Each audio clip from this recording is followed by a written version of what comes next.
ಗಣೇಶ ಹಬ್ಬಕ್ಕೆ ಮೇನ್ ನೈವೇದ್ಯಕ್ಕೆ ಇಡೋದೇನೆ ಮೋದಕ. ಅದು ಯಾವಾಗಲೂ ಒಂದೇ ಥರ ಸ್ಟಫಿಂಗಲ್ಲಿ ಮಾಡ್ಕೊಂಡು ತಿನ್ನೋ ಬದಲು ಥರಥರವಾಗಿ ಮಾಡಿ ನೈವೇದ್ಯಕ್ಕೆ ಇಡ್ಬೋದು, ನಾವು ತಿನ್ಬೋದು, ಜನರಿಗೆ ಪ್ರಸಾದವಾಗಿ ಹಂಚ್ಬೋದು. ಇವತ್ತು ನಾವು ಬೆಲ್ಲದ ಪಾಕ ಮತ್ತು ಕೊಬ್ಬರಿ ಸ್ಟಫಿಂಗ್ ಮಾಡಿ ಮೋದಕ ಮಾಡೋದು ಹೆಂಗಂತ ನೋಡೋಣ. ಅದನ್ನು ಫ್ರೈ ಮಾಡಿರೋ ಮೋದಕ. ಇದನ್ನಾದರೆ ನಾವು ಆರಾಮಾಗಿ 2ರಿಂದ 4 ದಿನವರೆಗೂ ಹೊರಗಡೆನೇ ಇಟ್ಕೊಂಡು ತಿನ್ಬೋದು. ನಾವು ಫ್ರೆಶ್ ಆಗಿ ಅಕ್ಕಿ ಹಿಟ್ಟಿನ ಮೋದಕ ಮಾಡ್ಕೊಳ್ಳೋದು ಬೇಗ ಕೆಟ್ಟೋಗ್ಬಿಡುತ್ತೆ. ಇನ್ನೂ ಒಂದು ಸ್ವಲ್ಪ ದಿನ ಇಟ್ಟು ತಿನ್ಬೇಕಂದ್ರೆ ಈ ಥರ ಫ್ರೈ ಮಾಡಿರೋ ಮೋದಕನ ಮಾಡಿಟ್ಕೋಬೋದು. ನಾನಿಲ್ಲಿ 1 ಕಪ್ಪಷ್ಟು ಮೈದಾ ಹಿಟ್ಟು ತೊಗೊಂಡು ಚೆನ್ನಾಗಿ ಚಪಾತಿ ಹಿಟ್ಟಿನ ಥರ ಕಲಿಸ್ಕೊತಾ ಇದ್ದೀನಿ. ಜಾಸ್ತಿ ಸಾಫ್ಟು ಇರಬಾರ್ದು, ಜಾಸ್ತಿ ಗಟ್ಟಿನೂ ಇರಬಾರ್ದು. ಜಾಸ್ತಿ ಗಟ್ಟಿ ಆಗಿಬಿಟ್ರೆ ನಾವು ಫ್ರೈ ಮಾಡಿದ್ಮೇಲೆ ಕಚ್ಚಿ ತಿನ್ಬೇಕಾದ್ರೆ ತುಂಬ ಗಟ್ಟಿ ಅನಿಸುತ್ತೆ. ಜಾಸ್ತಿ ಸಾಫ್ಟ್ ಆದರೆ ನಮಗೆ ಶೇಪ್ ಮಾಡೋಕ್ಕೆ ಬರೋಲ್ಲ. ಅದಕ್ಕೋಸ್ಕರನೇ ಚಪಾತಿ ಹಿಟ್ಟನ್ನ ಹೆಂಗೆ ಮಾಡಿರ್ತೀವಿ ನಾವು ಒಂದು ಸ್ವಲ್ಪ ಸ್ಟಿಫಾಗಿ ನಿಂತ್ಕೊಳ್ಳೋ ಥರ ಆ ಥರ ಚೆನ್ನಾಗಿ ಕಲಿಸ್ಕೊಳ್ಳಿ.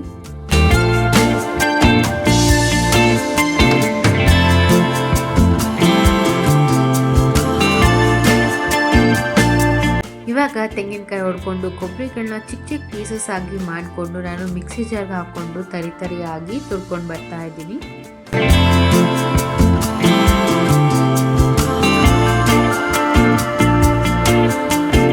ಕೊಬ್ಬರಿ ತುರ್ಕೊಂಡು ಬಂದಮೇಲೆ ಇನ್ನೊಂದು ಪ್ಯಾನಲ್ಲಿ ಒಂದು ಅರ್ಧ ಕಪ್ಪಷ್ಟು ಬೆಲ್ಲ ಹಾಕ್ಕೊಂಡು ಇದಕ್ಕೆ ಸ್ವಲ್ಪ 2 ಟೇಬಲ್ ಸ್ಪೂನ್ ನೀರು ಹಾಕ್ಕೊಂಡು ಪಾಕ ಥರ ಮಾಡ್ಕೊಳ್ಳೋಣ.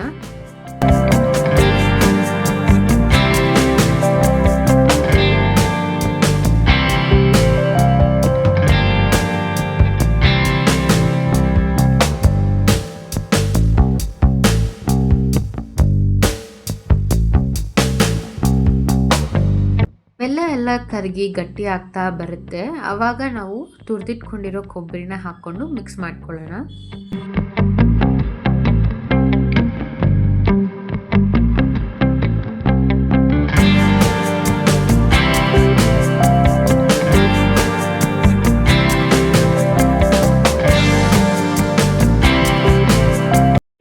ಇದನ್ನು ಚೆನ್ನಾಗಿ ಮಿಕ್ಸ್ ಮಾಡ್ಕೊತಾ ಬನ್ನಿ. ಕೊಬ್ಬರಿ ಮತ್ತು ಬೆಲ್ಲ ಚೆನ್ನಾಗಿ ಈವನ್ ಆಗಿ ಮಿಕ್ಸ್ ಆಗಿರಬೇಕು. ಅಲ್ಲಲ್ಲಿ ಕೊಬ್ಬರಿ ಅಲ್ಲಲ್ಲಿ ಬೆಲ್ಲ ಸಿಗಬಾರ್ದು. ಇವಾಗ ಲಾಸ್ಟಿಗೆ ಒಂದು ಅರ್ಧ ಸ್ಪೂನಷ್ಟು ಏಲಕ್ಕಿ ಪೌಡರ್ ಹಾಕ್ಕೊಂಡು ಮಿಕ್ಸ್ ಮಾಡಿ ಸ್ಟವ್ ಇಂದ ಕೆಳಗಡೆ ಇಳಿಸ್ಕೊಳ್ಳೋಣ. ನೋಡಿ, ಇಲ್ಲಿ ಉಂಡೆ ಕಟ್ಟಬೇಕಾದ್ರೆ ಇದು ಉಂಡೆಗೆ ಬರಬೇಕು, ಆ ಕನ್ಸಿಸ್ಟೆನ್ಸಿಯಲ್ಲಿ ಇರಬೇಕು. ಅದಕ್ಕೆ ನೀರು ಜಾಸ್ತಿ ಹಾಕ್ಕೋಬೇಡಿ, 2 ಟೇಬಲ್ ಸ್ಪೂನ್ ಹಾಕ್ಕೊಳ್ಳಿ ಸಾಕು. ನೋಡಿ, ಇವಾಗ ಸ್ಟಫಿಂಗ್ ರೆಡಿ ಇದೆ. ಹಿಟ್ಟು ರೆಡಿ ಆಗಿದೆ, ಚೆನ್ನಾಗಿ ನೆಂದಿದೆ. ಒಂದು 10 ನಿಮಿಷ 15 ನಿಮಿಷ. ಇವಾಗ ಸ್ಟಫಿಂಗು ರೆಡಿ ಆಗಿದೆ. ಇವಾಗ ಮೋದಕ ಮಾಡ್ಕೊಳ್ಳೋಣ ಬನ್ನಿ. ಚಿಕ್ಕ ಚಿಕ್ಕ ಉಂಡೆಗಳಾಗಿ ಮಾಡಿಕೊಂಡು ನಾವು ಪೂರಿ ಮಾಡ್ಕೊತೀವಿ ಅಲ್ವಾ, ಆ ಥರ ಸಣ್ಣದಾಗಿ ಉಂಡೆಗಳು ತೊಗೊಂಡು ಲಟ್ಸ್ಕೊಂಡು ಬರೋಣ.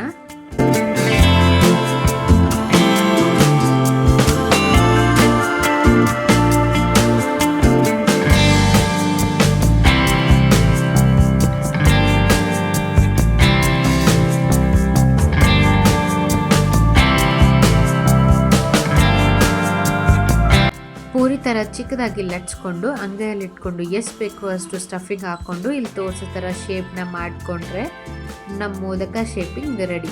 ಈ ಥರ ಶೇಪ್ ಮಾಡೋಕ್ಕೆ ಬರಲ್ಲ ಅನ್ನೋರು ಮೋದಕ ಮೋಲ್ಡ್ಸ್ ಕೂಡ ಸಿಗುತ್ತೆ, ಅದನ್ನು ಯೂಸ್ ಮಾಡಿನೂ ಮಾಡ್ಬೋದು.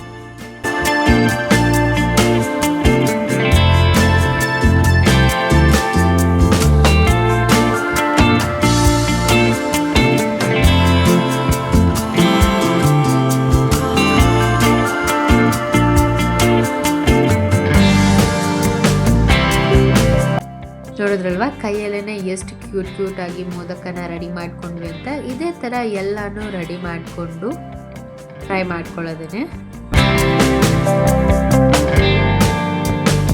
ಹಿಂಗೆ ಆ ಥರ ಕಷ್ಟ ಆದರೆ ಈ ಥರನೂ ಮಾಡ್ಕೋಬೋದು. ನೋಡಿ ಎಷ್ಟು ಸಿಂಪಲ್ ಆಗಿ ನಾವು ಮೋಮೋಸ್ ಎಲ್ಲ ಶೇಪ್ ಮಾಡ್ತೀವಲ್ವ, ನಮ್ಮ ಮೋದಕದಿಂದನೇ ಮೋಮೋಸ್ ಶೇಪ್ ಎಲ್ಲ ಬಂದಿದೆ. ಈ ಥರ ನಾವು ಆ ಲಟನ್ಗೆ ಮೇಲೆ ಇಟ್ಕೊಂಡೆ ಈ ಥರ ನಾವು ನೆರಿಗೆ ಹಾಕ್ಕೊತೀವಲ್ವ, ಆ ಥರ ಮಾಡ್ಕೊಂಡ್ಬಂದ್ರೂ ಮೋದಕ ಶೇಪ್ ಪರ್ಫೆಕ್ಟ್ ಆಗಿ ಬರುತ್ತೆ.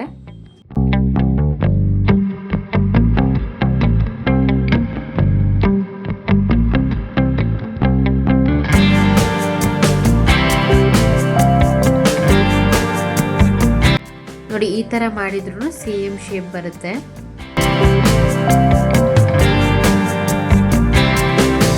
ಇವಾಗ ಕಾದಿರೋ ಎಣ್ಣೆಗೆ ಶೇಪ್ ಮಾಡಿ ಇಟ್ಕೊಂಡಿರೋ ಮೋದಕನ ಬಿಟ್ಟು ಕರ್ಕೊಂಡು ಬರೋಣ.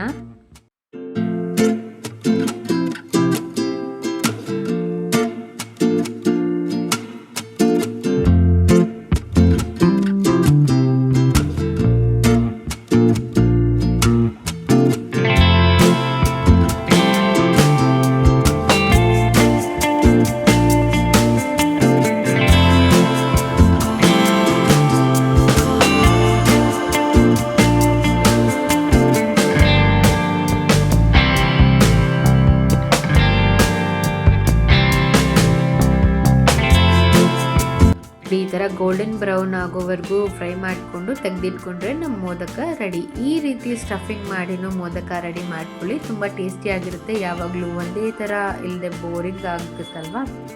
ಸೊ ಥರದ ಸ್ಟಫಿಂಗ್ ಟ್ರೈ ಮಾಡಿ ನಾವು ರುಚಿ ನೋಡಬೇಕು, ನೈವೇದ್ಯಕ್ಕೂ ಇಡಬೇಕಲ್ವ. ಈ ಸಾರಿ ಗಣೇಶ ಹಬ್ಬಕ್ಕೆ ಟ್ರೈ ಮಾಡಿ ಹೆಂಗೆ ಬಂತು ಅಂತ ಕಮೆಂಟ್ ಮಾಡಿ ಹೇಳಿ. ರೆಸಿಪಿ ಇಷ್ಟ ಆಗಿದ್ರೆ ಲೈಕ್ ಮಾಡಿ, ಶೇರ್ ಮಾಡಿ, ಕಮೆಂಟ್ ಮಾಡಿ. ಮುಂದೆ ಬರೋ ರೆಸಿಪೀಸ್ನ ಮಿಸ್ ಮಾಡ್ಕೋಬಾರ್ದು ಅಂದರೆ ಸಬ್ಸ್ಕ್ರೈಬ್ ಮಾಡಿಕೊಂಡು ಬೆಲ್ ಐಕಾನ್ನ ಪ್ರೆಸ್ ಮಾಡಿ.